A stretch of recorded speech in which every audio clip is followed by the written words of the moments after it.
Good afternoon, second grade Tiger families. We're coming to you live from a second grade classroom to see all about what we might do during our daily calendar routines. Each day we're here, we discuss the date. We discuss what day of the week it is, we discuss the month, and we also look at patterns that might pop up on our daily calendar. This is the September calendar you're looking at. Things students are expected to identify are what was yesterday, what is today, and what is tomorrow. Students should recognize the days of the week. They should recognize the months of the year. And they should also be able to identify what might the third month of the year be. What is the eighth month of the year? That helps support our ordinal number SOL.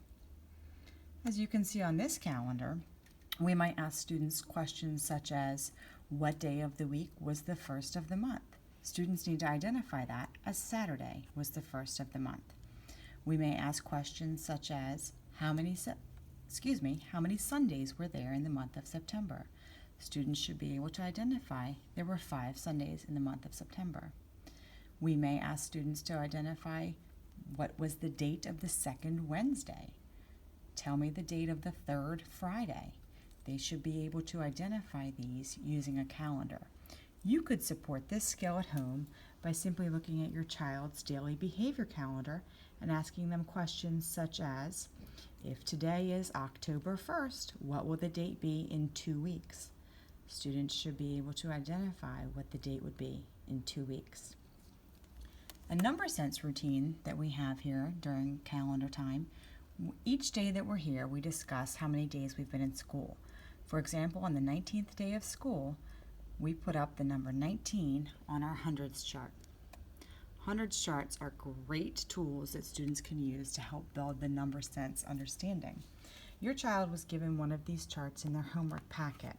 It would be handy to keep this in their folder or someplace at home where students can easily access it to help them with certain activities. Suggested activities they could use to help them with their number sense. They can continue to practice skip counting by 2s, 5s, or 10s. They could count backwards by 120. They could tell how many 10s and 1s a number has. They can pick a number and tell what is 10 more or 10 less.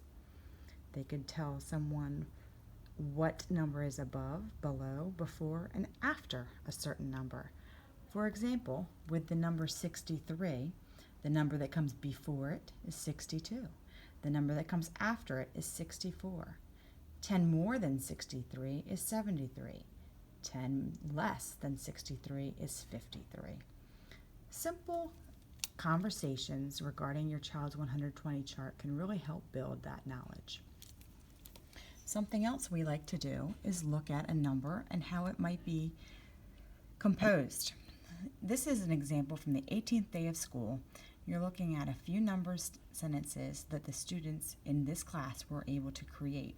Some students saw it as addition sentences. A few students were able to look at it and tell me how to get to this number using subtraction, and I had 2 students who were able to identify how this number was created with multiplication. Simply talking about numbers can really help build number sense and support your child in math for this year. Thank you for this edition of Number Talks and Calendar Routines.